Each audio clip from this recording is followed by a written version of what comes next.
자, 할렐루야. 여러분, 그 산업 분야에 이런 법칙이 있습니다. 하인리히의 법칙이라고 혹시 들어보셨습니까? 이게 말이 조금 어렵기는 한데 제가 예전에 설교로도 몇 번 서두에 썼던 이런 내용입니다. 하인리히 법칙이라고 있는데 여러분, 어떤 큰 사고가 나잖아요. 큰 사고가 나기 전에는 작은 사고가 29번 정도가 있다고 합니다. 그런데 큰 사고가 나기 전에 29번 정도의 작은 사고가 있었지만 그 전에 한 300여 번의 작은 실수들이 거듭해서 계속 반복이 된다라고 해요. 그러니까 별것 아닌 것 같고 뭐 이런 것쯤이야 생각하는 것 그거 하나가 엄청나게 큰 사건으로 되돌아오더라. 그런 것들을 우리가 사실 여수에 살면은 종종 뉴스를 통해서 듣잖아요. 여수 산당 같은 데에서 뭐 몇 명이 몇 조로 들어가야 되는데 들어가지 못하고 혼자 들어갔다거나, 아니면은 가스 밸브를 잠궈야 되는데 뭐 잠그지 못했거나, 잠궜지만 안에 있는 유독성 그 가스를 다 빼내고 난 다음에 들어가야 되는데 그랬다고 생각하고 들어가지 못했거나, 서로 사인이 맞지 않았거나, 여러 가지 일들이 계속 일어나고 뭐 폭발 사고가 나고 그러잖아요. 그러니까 이게 조금 어렵다라면 예를 들어 이렇게 설명을 드릴게요. 저희가 이제 제가 이제 아침에 출근을 하기 위해 아파트 로비 문을 딱 열고 나오는데 거기에 마침 문 앞에 나무가 하나 있다라고 생각을 해보시게요. 이 나무가 저기에 있다라고 생각을 해보시게요. 근데 이렇게 이 나무가 그렇게 크지도 않고 그렇다고 너무 작지도 않고 일반적인 사람의 어깨 정도의 위치에 나뭇가지 하나가 계속 사람들의 어깨를 치는 거예요. 사실 나뭇가지가 어깨를 치는 게 아니라 사람이 나뭇가지 있는 데를 지나가는 거겠죠. 그렇게 지나가다가 사람들이 귀찮아합니다. 아 진짜 이렇게 계속 하는 거예요. 그런데 그게 한 300번 정도 됐을까? 큰 사고가 만약에 하나 났다고 생각을 해보시게요. 그 사고가 뭐였느냐? 나뭇가지가 사람의 눈을 찔러서 실명하게 됩니다. 이런 사건이 있을 수 있잖아요. 그러면 이 사건은 누구의 잘못일까요? 본인의 잘못일 수도 있지만 제가 볼 때는 그 아파트 라인에 사는 어른들의 모두의 잘못이다. 분명히 왔다 갔다 하면서 자신들의 어깨를 계속 쳤을 거 아니에요. 그러면은 이런 생각은 할 수 있겠죠. 이러다가 눈 찔르면 어떡해. 뭐 우리 뾰족한 거 보면 그거 눈에 찔리면 그거 큰일 난다. 이런 말들을 하잖아요. 분명히 그 가지를 꺾을 수도 있었고 부러뜨릴 수도 있었던 기회는 300번이나 있었거나 더 많았을 겁니다. 그럼에도 불구하고 이거 왜 이래 진짜 옷 오늘 새 거 입었는데 여기 다 실오락이 이렇게 올라왔네, 이런 생각만 했지 이거를 부러뜨려야 되거나 사고를 미연에 방지한다? 이런 생각을 못한 거죠. 그러니까 무슨 말이냐, 작은 실수가 결국엔 엄청난 사건으로 번지게 되더라. 이게 하인리히의 법칙이라는 거예요. 큰 사건 뒤에는 반드시 29번의 작은 사고가 있고 29번의 사고가 있고 큰 사고가 있기 전에 300번 정도는 전조증상, 이런 작은 실수나 사건들이 계속 일어나더라. 이게 하인리히의 법칙이라는 거거든요. 그런데 이거예요.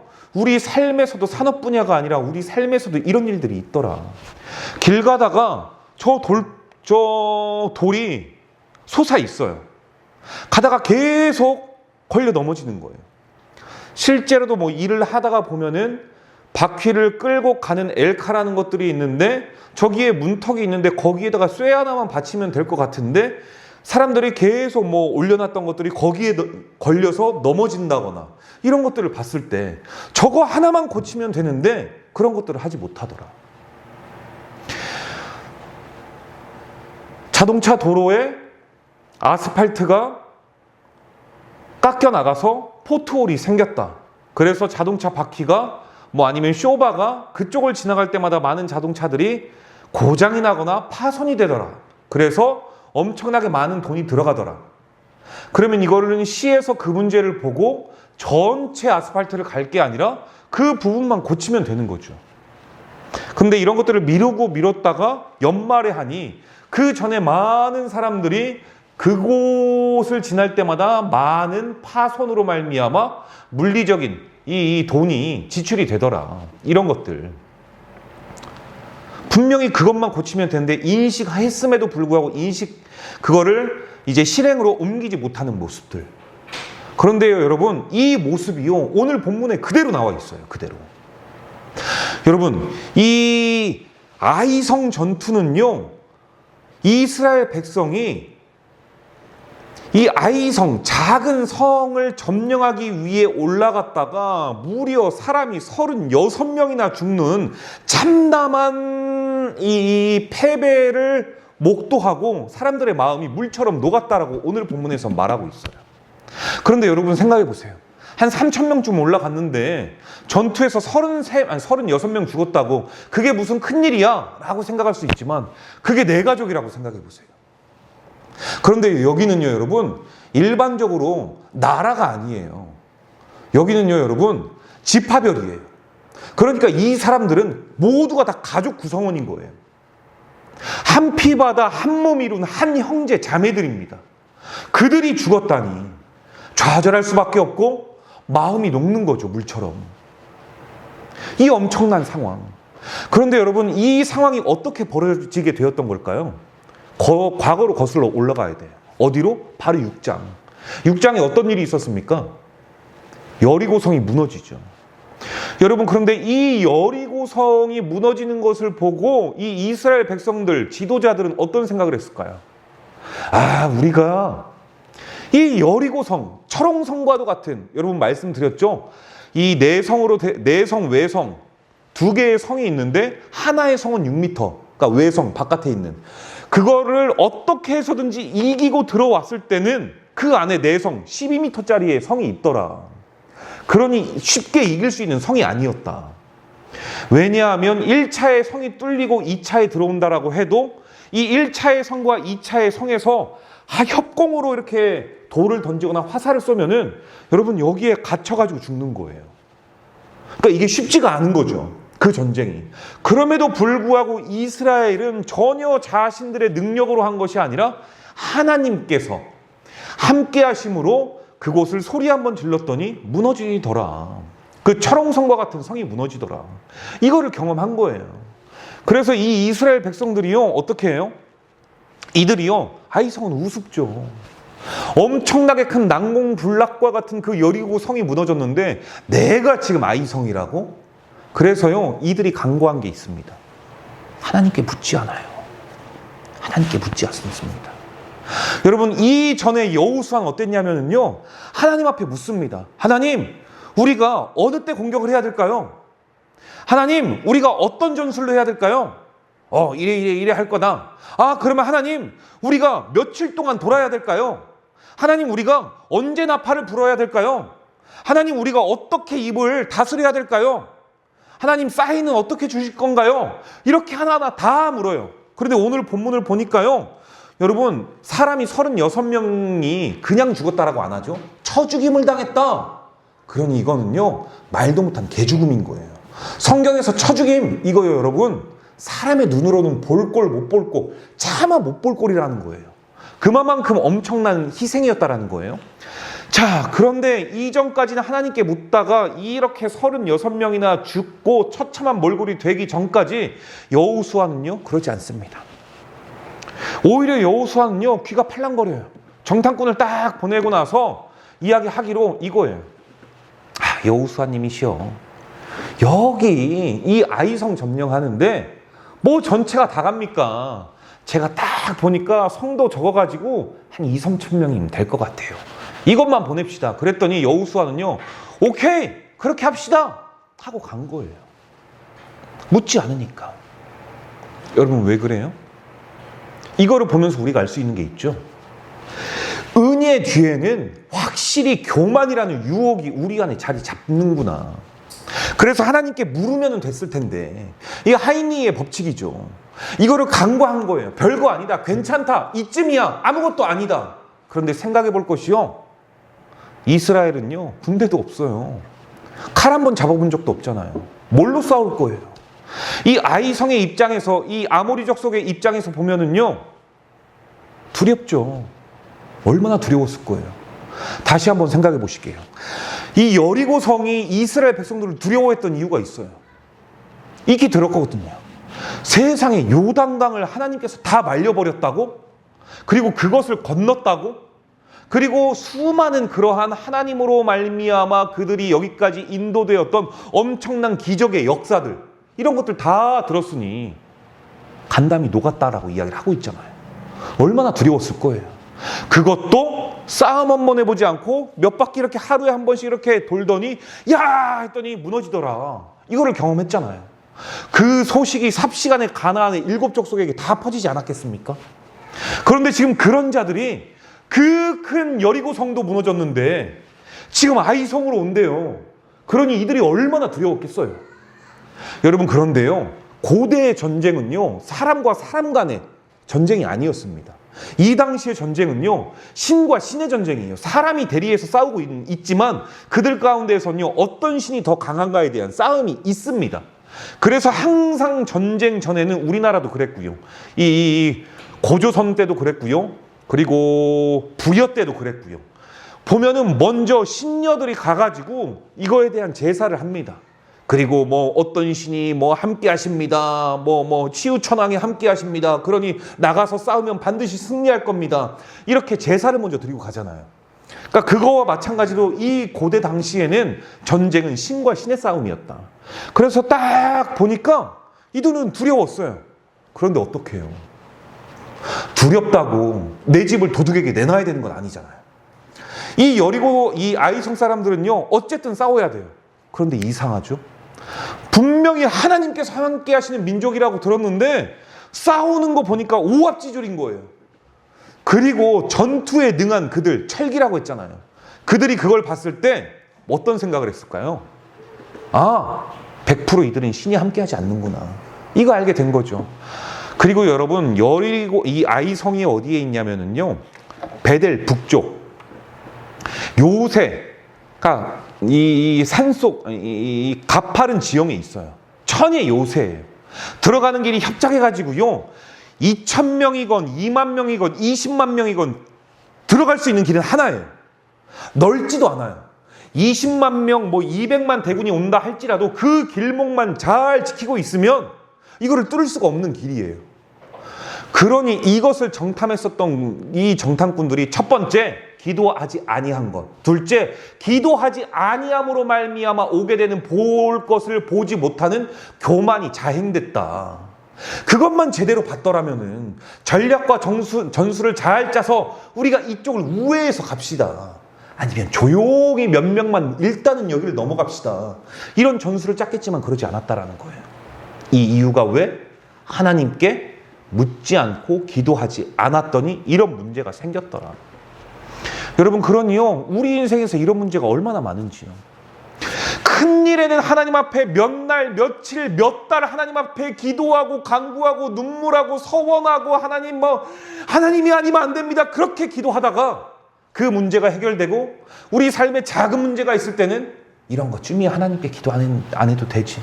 그래서 생기게 된 엄청난 죄의 결과들, 그리고 나서 그때서야 깨닫죠. 내가 그때 왜 기도하지 않았을까? 분명히 하나님께서는 하인리의 법칙처럼 큰 사건이 있기 전에 29번의 작은 사고, 그 전에 300건 정도의 예후 징후가 있었는데, 이거와 같이 우리에게 하나님께서 그때 그 마음을 주셨을 때 기도하라고 나에게 얼마나 많은 마음들을 주셨는지, 하나님께서 나를 불렀던 사인들이 얼마나 많았는지, 나 그거 알았는데 이 문제는 그렇게 큰 문제가 아니니 나 혼자 해결할 수 있다고 생각하면서 무시했었던 이 아이성 전투와 같이 패배하게 된 우리의 기도하지 않는 습관들이 얼마나 많은지요. 이게 굉장히 무서운 결과라는 거예요. 그러니까 여러분, 크고 작은 일에 성도는 하나님 앞에 기도할 줄 알아야 된다. 물을 줄 알아야 된다. 그래야 성도가 성도되고 하나님의 은혜를 기억하는, 마치 포도원의 품꿈과 같은 마지막 5시에 와서 그 1시간 일하고 그 은혜에 의해 말미암아 감동하여 1시간의 일이었지만 얼마나 많은 일을 했나, 얼마나 진정으로 감사해서 그 일을 했던지, 이 감사를 잊지 말아야 된다. 크고 작은 일에. 할렐루야. 여러분 이러한 삶을 우리가 살아가야 된다는 것이지요. 그런데 여러분 중요한 거는요, 기도하지 않고 났더니 이 모든 일의 패배의 이유가 딱 하나예요. 기도하지 않았기 때문에 어떤 결과냐? 여러분 11절과 12절, 11절 상반절 처음과 12절 마지막 제가 읽어볼게요. 이스라엘이 범죄하여 내가 다시는 너와 함께 있지 아니하리라. 결국 여러분 기도하지 않고 하나님께 묻지 않는 것은 교만으로 다가오게 되고, 그 교만은 결국 공동체를 병들게 하며 동시에 하나님이 함께하지 않는, 하나님의 임재가 임하지 않는, 하나님이 떠나가는 상태가 되더라. 이거를 볼 수가 있는 겁니다. 여러분 하나님의 백성이 패한 이유가 무엇입니까? 이 아이성 사람들이 강해서요? 절대 강하지 않죠. 왜냐하면 그들은 이미 두려워했잖아요. 그 소문들을 듣고. 그럼에도 불구하고 여러분 오히려 두려워하는 그들이 이들을 잡아먹은 겁니다.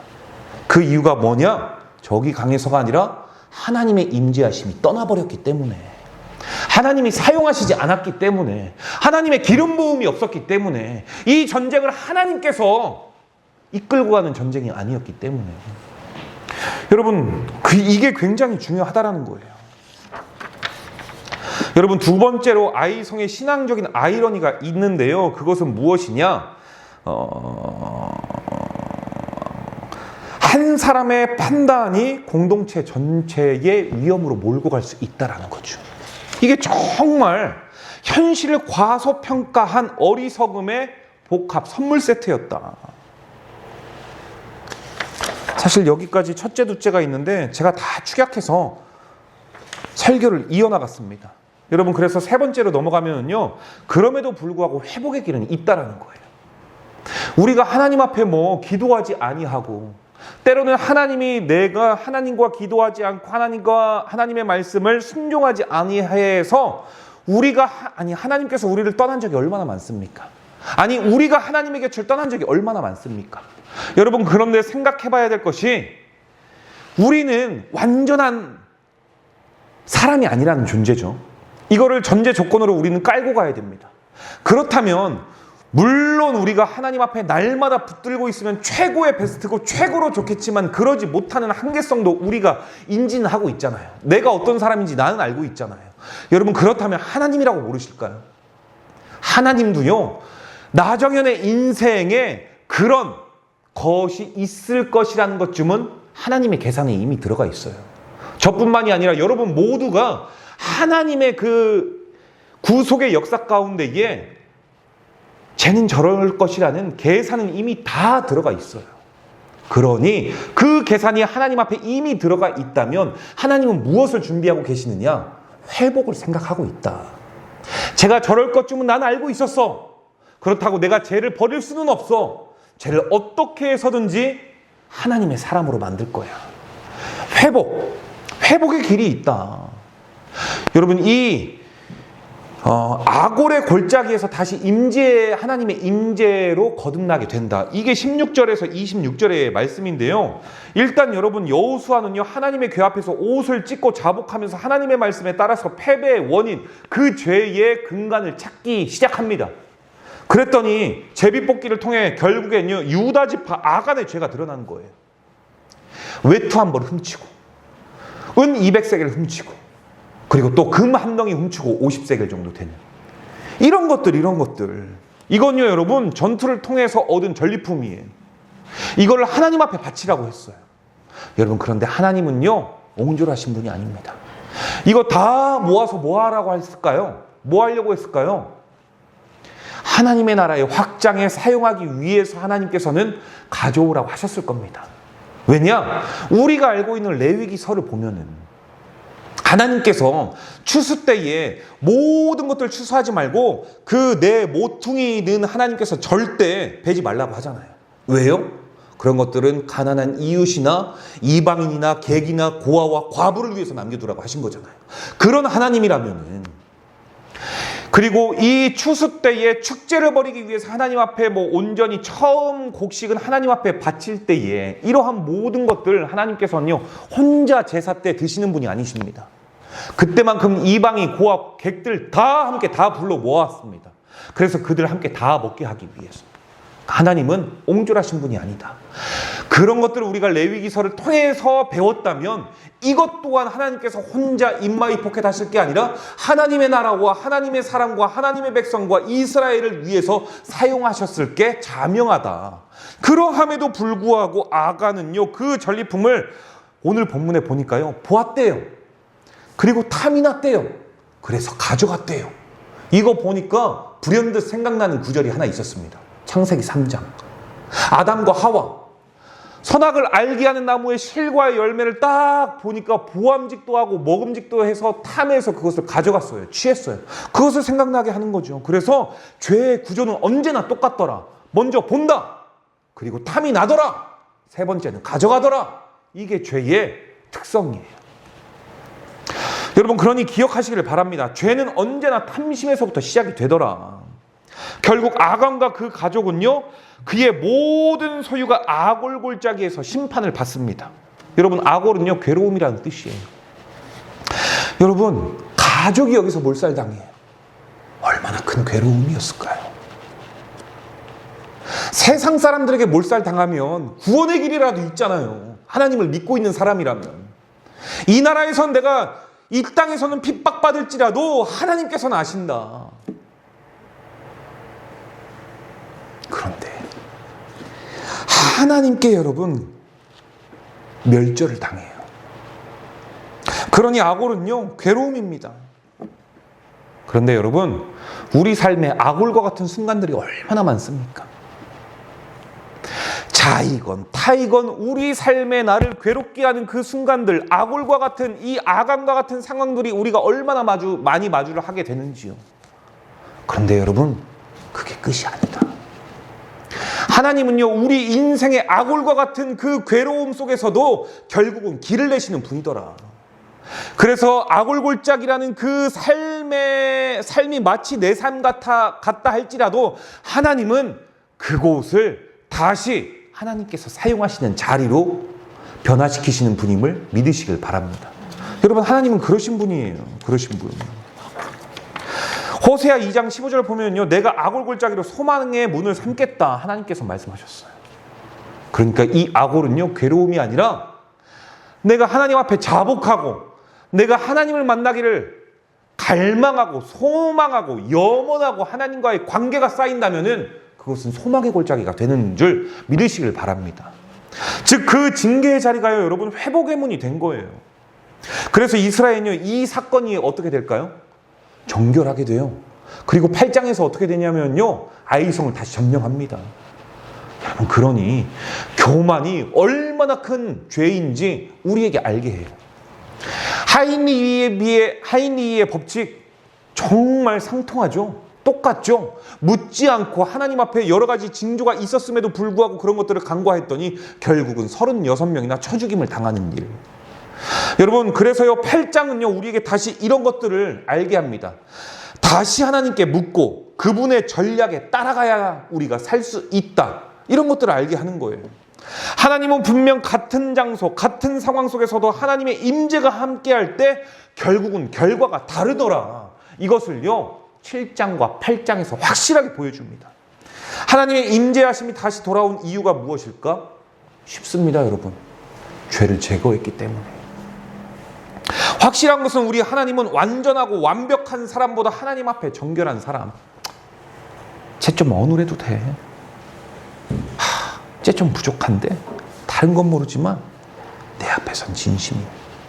하나님은요 똑똑하고 능력 있는 사람요 여러분 우리가 잘 알고 있죠. 잘 알고 있죠. 바알 앞에 무릎 꿇지 않는 사람이 7,000명이나 있다고 했어요. 그러니 여러분 똑똑해서 사용하고 능력에서 사용하는 사람 나 아니면 교회가 어떻게 굴러가? 아니요. 그런 사람이 7,000명이나 있대요. 여러분 7천, 7만, 70만 뒤에 0은 다 빼세요. 가장 중요한 건 7입니다. 하나님께서 완벽하게 그 수를 메꿀 수 있다는 사실을 이야기하고 있는 거 아니겠습니까? 그렇죠. 70만, 700만, 7,000명, 700명, 70명 중요한 게 아니에요. 숫자 7, 완전함이에요. 하나님의 수죠. 그러니 네가 아니어도 된다라는 거예요. 중요한 건 완전하고 완벽한 사람을 하나님께서 요구하시는 것이 아니라 부족하고 어눌하고 그럴 수 있을지는 모르겠지만 하나님 앞에 진실한 사람, 하나님 앞에 정결한 사람, 서툴지만 하나님을 사랑하는 사람과 하나님은 함께 일하시고 함께 동행하시고 함께 하신다. 할렐루야.